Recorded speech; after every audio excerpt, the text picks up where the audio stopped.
Après avoir beaucoup parlé de probabilité, on va maintenant faire le lien avec les statistiques. Donc expliquer, ce que vous savez déjà en partie, la signification d'une probabilité qui est un nombre assez abstrait. Je prends l'exemple simple du jeu de pile ou face avec une pièce équilibrée. Vous jetez une pièce équilibrée, vous pouvez obtenir un résultat pile ou un résultat face, et on dit que la probabilité de chacun de ces deux résultats, c'est 1/2. Qu'est-ce que ça signifie? Quand vous jouez à pile ou face, si vous jouez une fois à pile ou face, il y a deux résultats possibles. Ça peut être pile ou ça peut être face, mais une fois que vous avez joué, la probabilité elle a disparu dans l'histoire. Vous avez soit pile, soit face. Vous n'avez pas la moitié de l'un, la moitié de l'autre. Pour faire intervenir la probabilité, il va falloir répéter l'opération. 2 fois, ça ne suffit pas. Si vous jouez 2 fois pile ou face, vous n'aurez pas forcément, ça peut arriver, mais pas forcément, la moitié des résultats qui sont pile et la moitié des résultats qui sont face. Il faut aussi avoir 2 fois pile, ça arrive, ou 2 fois face, ça arrive aussi.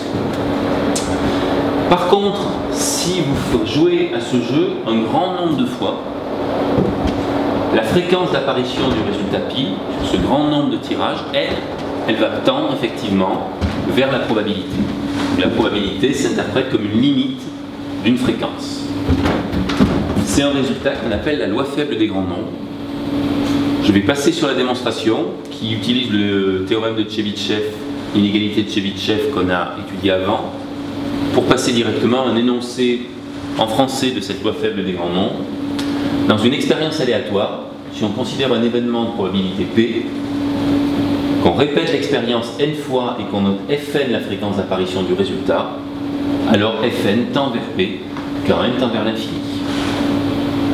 C'est l'interprétation que vous aviez déjà tous en tête d'une probabilité depuis que vous avez entendu parler de probabilité. Attention à ne pas faire l'erreur de considérer que les résultats précédents influent sur le suivant. Dans tout ce qu'on a fait avant, dans la démonstration en particulier qu'on n'a pas faite, on a fait l'hypothèse que les tirages successifs, que les réalisations successives de l'expérience étaient indépendants.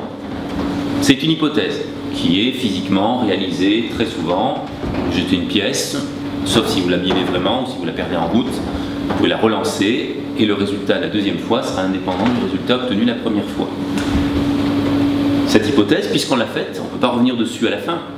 On ne peut pas considérer que parce que vous avez une série de résultats qui vous donne par exemple 10 fois de suite le résultat pile, et que vous savez qu'à l'infini vous devez avoir une fréquence d'apparition du résultat qui est de 1/2, vous ne pouvez pas considérer donc que parce que vous avez 10 fois le résultat pile, la fois d'après, il faudra en quelque sorte compenser et que vous avez plus de chances d'obtenir un résultat face au tirage d'après. C'est vraiment seulement à l'infini que s'équilibrent les résultats. C'est pas sur une série finie de tirages.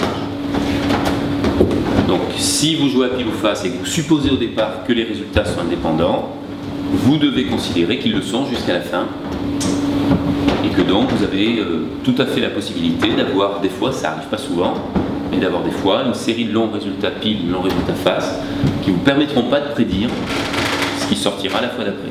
Si vous jouez au loto et que vous constatez que le 1 est sorti 10 fois sur les 10 tirages précédents, vous n'avez pas spécialement de raison de penser qu'il sortira plus ou moins le coup d'après, si vous faites l'hypothèse que les tirages sont indépendants. On verra sur la fin du chapitre que dans le principe des tests d'hypothèse, on arrivera même à... Enfin, le fait d'obtenir beaucoup de fois un résultat pile, alors qu'on s'attend à ce que ça arrive seulement une fois sur deux, ou d'obtenir tous les nombres des tirages au loto de manière équiprobable, et de constater qu'il y en a un qui sort plus souvent, ça pourra nous conduire éventuellement à rejeter l'hypothèse faite au départ qui a justement autant de chances d'obtenir chacun des résultats. On en reparlera dans la fin du chapitre. Alors, d'abord, je vais parler d'échantillonnage. Qu'est-ce que c'est que l'échantillonnage?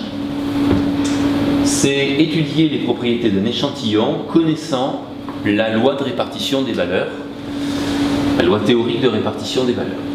Je prends une variable aléatoire, je connais la loi, je connais l'espérance, je connais la variance. Et je m'intéresse aux propriétés d'un échantillon de taille N, la moyenne, la variance. La manière dont on modélise ce résultat, on a déjà vu ça dans le chapitre précédent, c'est de considérer la variable moyenne, x bar, qui est la somme des résultats obtenus sur n tirages successifs, divisé par n. On a vu que x bar a la même espérance que x, et que sa variance, c'est la variance de x divisée par n. C'est un point d'exclamation, c'est pas une factorielle. Quelle est la probabilité pour que les valeurs effectivement mesurées soient proches de mu, soient proches de l'espérance? On va calculer ça dans le chapitre précédent. Avant ça, je répète la remarque, je l'ai déjà faite. On suppose que les variables qu'on utilise sont indépendantes. Ça va correspondre par exemple à un pile ou face, par exemple, ou à jeter un dé à 6 faces. Et quand il s'agit de prendre des objets dans une urne, on parlait du loto tout à l'heure, ça serait des tirages avec remise. Si vous êtes sur un tirage sans remise, vous ne pouvez pas considérer évidemment que le tirage numéro 2 est indépendant du tirage numéro 1, puisqu'il y aura une boule de moins dans le lot. Alors, on a dit dans le transparent précédent que l'espérance de la moyenne, c'était l'espérance de la variable de départ, que la variance de la variable moyenne est la variance de la variable de départ divisée par n. Et en plus, on avait vu dans le chapitre précédent que si la variable x suivait une loi normale, la moyenne aussi. Donc c'est l'hypothèse qu'on fait sur ce transparent. Je prends un exemple, j'ai des disques et je sais que leur diamètre moyen est de 15 cm avec un écart type de 0,25, une variance de 0,25 au carré, et je suppose que la distribution des diamètres suit une loi normale. Quel est le diamètre d'un disque pris au hasard? Il peut varier entre moins l'infini et plus l'infini si on considère véritablement une loi normale. En pratique, on va quand même plutôt dire qu'il varie entre 0 et plus l'infini. Et on sait que les valeurs proches de 0 ou négatives, ou les valeurs proches très grandes, vont être extrêmement peu probables. Ça reste une modélisation. On sait qu'en pratique, dans la vie, ça serait impossible d'obtenir, avec une certaine machine de production, des diamètres négatifs ou des diamètres qui dépassent quelques dizaines de centimètres si la machine est réglée pour fabriquer des disques de diamètre 15 cm. Mais la modélisation par la loi normale nous dit qu'on peut obtenir tous les résultats réels. Mais on sait quand même que, par exemple, dans 95,4% des cas, les résultats vont être proches de notre valeur moyenne. La valeur moyenne, c'est 15. Dans 95,4% des cas, c'est une valeur type qu'on a apprise dans le chapitre précédent, on va avoir des valeurs pour la moyenne comprises entre l'espérance, plus ou moins 2 fois l'écart type. Ça, c'est la racine de la variance, en fait, ça fait racine de 0,25 au carré, ça c'est 0,25. Ce qui veut dire qu'on aura 95,4% des disques qui sont dans cet intervalle. Si maintenant je prends 10 disques au hasard et que je calcule leur diamètre moyen, et que je m'intéresse non pas au diamètre d'un disque, mais au diamètre d'un lot de 10 disques, au diamètre moyen d'un lot de 10 disques, on se doute que du coup les fluctuations vont être moins importantes, puisqu'on aura déjà un premier calcul de moyenne entre 10 disques. Vérification, le diamètre moyen d'un disque sur une série de 10 disques suit une loi normale de même espérance, mais de variance divisée par 10. La variance c'était 0,0625, là on l'a divisé par 10, et donc dans 95% des cas, 95,4% des cas, le diamètre moyen sera compris, c'est la même formule, entre l'espérance plus ou moins 2 fois l'écart type, mais l'écart type a été divisé par racine de 10, puisque la variance a été divisée par 10, donc on se retrouve avec un intervalle plus petit. C'est l'occasion de rappeler comment on fait si on vous demande un intervalle de confiance qui n'est pas d'une valeur que vous avez apprise par cœur, correspondant à un écart type, 2 écarts types, 3 écarts types. Dans ce cas, vous avez vu, là encore dans le chapitre précédent, que la probabilité pour une loi normale d'avoir des valeurs comprises entre plus ou moins t fois l'écart type par rapport à l'espérance, c'est la probabilité 2f de t moins 1, f de t étant la valeur lue dans la table de la loi normale sans très réduite. Donc si vous voulez un intervalle de confiance 98%, il faut résoudre l'équation 2f de t moins 1 égale 0,98, donc f de t égale 1,98 divisé par 2, f de t égale 0,99. f de t égale 0,99, ça veut dire que vous prenez la table de la loi normale, vous cherchez à l'intérieur de la table la valeur 0,99 ou sa voisine, si 0,99 n'apparaît pas. Donc là, on peut prendre soit 0,9898, soit 0,9901. Pour ces valeurs-là, la valeur de t correspondante, c'est 2,3 plus 0,02, ça se lit en haut, ou 0,03, donc 2,32 ou 2,32. On ne sera pas strict sur le choix entre la valeur un peu inférieure ou un peu supérieure. Au niveau du calcul de l'intervalle de confiance, ça changerait peut-être la dernière décimale, mais guère plus. Donc voilà, l'intervalle de confiance 98%, c'est 15 moins 2,32 écart type, 15 plus 2,32 écart type. Valeurs qui donnent un intervalle un petit peu plus large que le précédent. On y reviendra. Cet intervalle doit contenir 98% d'écart, le précédent 95% des valeurs, donc cet intervalle est un peu plus grand que celui-là, puisqu'il contient plus de valeurs. Alors si la loi est quelconque, si la loi n'est pas une loi normale, on va considérer en fait qu'on prendra aussi une loi normale. Pourquoi? Parce qu'on a vu que on peut approcher souvent les lois, quand l'effectif est grand, par une loi normale. Si n est assez grand, si on prend des variables aléatoires identiques, indépendantes, l'espérance mu et de variance sigma carré, on sait que x bar suivra une loi de paramètres mu et sigma carré, mais le théorème central limite, théorème de la limite centrée, on peut aussi l'appeler, c'est mieux, dit que la moyenne faite à partir d'une loi quelconque, de la répétition d'un grand nombre d'itérations, puis de prise de moyenne, pour une loi quelconque, si l'effectif est grand, va donner une variable x bar qui suit une loi normale. L'espérance et la variance, on les connaissait déjà, mais en plus on rajoute l'hypothèse, avec ce théorème on montre que on peut considérer que la moyenne suit une loi normale. Qu'est-ce que ça veut dire n assez grand? Ça veut dire pas n égale 2 ou 3 ou 5, quelques dizaines. Cette approximation, de toute façon, elle ne sera jamais parfaite, donc elle sera simplement meilleure si l'effectif est grand. Donc j'aurais envie de dire qu'à partir d'un échantillon de taille 30, 50, on a le droit d'utiliser cette approximation. Dans le transparent suivant, déjà, pour un effectif de 20, on va l'utiliser. Donc dites-vous qu'à partir du moment où on vous demande de faire un exercice, il faut que vous ayez ce théorème à disposition, donc il faut considérer que vous pouvez faire l'approximation et que c'est plutôt le problème du correcteur, donc celui qui pose l'énoncé, si l'effectif est trop petit pour que ce soit vraiment réaliste. Premier exemple, fabrique de piles, la tension moyenne est de 1,6 volts, l'écart type de 0,1 volt, ça c'est pour une pile. Si je prends la tension moyenne d'un échantillon de 50 piles, ça suivra dans ce cas une loi normale, parce que 50 c'est un grand effectif de même espérance et de variance divisé par 50. Donc l'écart type est lui divisé par racine de 50, et voilà sa valeur.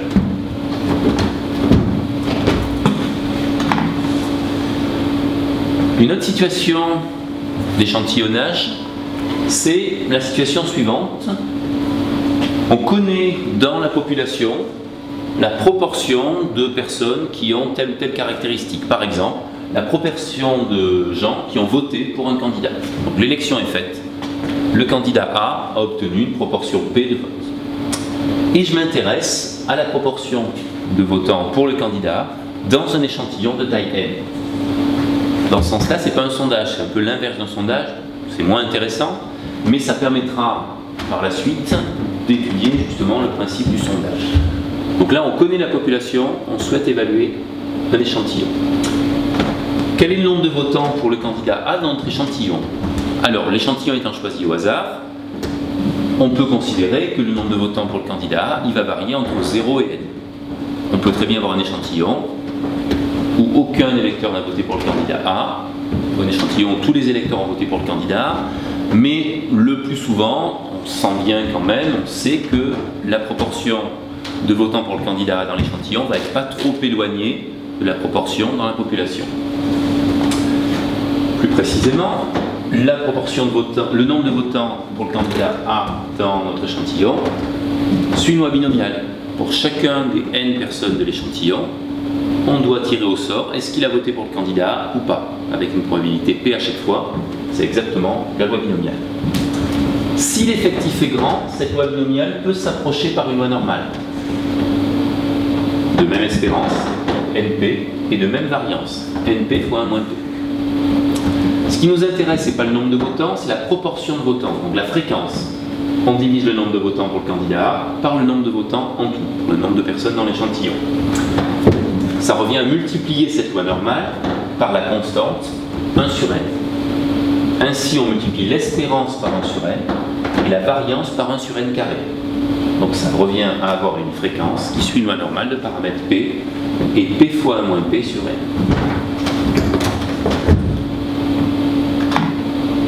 Je prends un exemple d'application. Ce n'est pas une élection ici, mais ça y ressemble. Vous avez 10% de gauchers dans la population. Chiffre qu'on admet, on suppose qu'on sait ça. Et on souhaite savoir quelle est la probabilité d'en avoir plus de 15% dans un groupe de 20 étudiants. Si on suppose que 20 est assez grand pour faire l'approximation décrite dans le transparent précédent, la fréquence de gauchers dans notre échantillon de 20 étudiants suit une loi normale, de paramètres 0,1 et la variance divisée par 20. Donc la probabilité que cette fréquence dépasse 15%, comment on la calcule? On se ramène à la loi normale centrée réduite, on fait f moins 0,1 sur la racine carrée de 0,09 sur 20. Ce côté, même opération pour 0,15, et on se ramène à cette probabilité que z, loi normale centrée réduite, dépasse 74,5%. C'est la probabilité inverse de z ne dépasse pas 0,74,5. Cette valeur-là se lit dans la table de la loi normale centrée réduite, donc on obtient une probabilité de 23% que la proportion de gauchers dépasse 15% dans un groupe de 20 étudiants.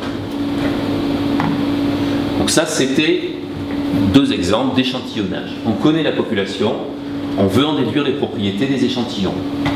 On comprend que c'est un phénomène relativement facile. L'estimation de paramètres, c'est l'inverse. À partir d'un certain nombre d'expériences, à partir d'un échantillon, on veut estimer les propriétés de la population. Vous voulez mesurer telle ou telle caractéristique physique, vous faites un certain nombre de mesures, et la valeur moyenne de vos mesures, vous allez estimer que ça correspond à la valeur théorique que vous souhaitez mesurer et à laquelle vous ne pouvez pas accéder directement. Donc c'est un peu plus dur, en principe. On va nous essayer d'estimer trois types de paramètres. Ça peut être la valeur moyenne, l'écart type ou la variance, c'est pareil puisqu'il y a juste un facteur carré, un carré entre les deux, ou bien la proportion. Donc l'estimateur que vous allez choisir, la formule que vous allez considérer à partir de votre échantillon pour estimer la valeur moyenne, la variance, l'écart type ou la proportion, c'est moi qui vais vous les donner. L'an prochain, si vous continuez à faire des probabilités en école d'ingénieur ou en licence, vous aurez vous-même à choisir l'estimateur. Donc je donne un peu de vocabulaire. Un estimateur, l'estimateur choisi doit être robuste, doit être peu sensible aux valeurs extrêmes. Si vous avez un échantillon dans lequel vous modifiez quelques valeurs ou dans lequel il y a une valeur aberrante, ça doit peu changer l'estimation que vous allez faire du paramètre que vous souhaitez mesurer. L'estimateur doit être sans biais, c'est-à-dire que si vous faites un très grand nombre de mesures, donc sur un très grand nombre d'échantillons, votre estimation, la moyenne de vos estimations doit tendre vers la valeur exacte. Ça paraît peut-être compliqué, mais c'est de là que vient la raison pour laquelle, quand vous avez en métrologie, puis avec nous maintenant ici, appris à estimer un écart type à partir d'un échantillon, vous mettez en racine de n-1 au dénominateur. On va en reparler. Et troisième demande, que l'échantillon, plus il est important, meilleure soit l'estimation. Donc ces propriétés vont être vérifiées pour les estimateurs que je vais vous fournir pour les quantités qu'on souhaitera estimer cette année. Et j'ai posé le vocabulaire que vous retrouverez par la suite, éventuellement. Donc je vais commencer par deux exemples.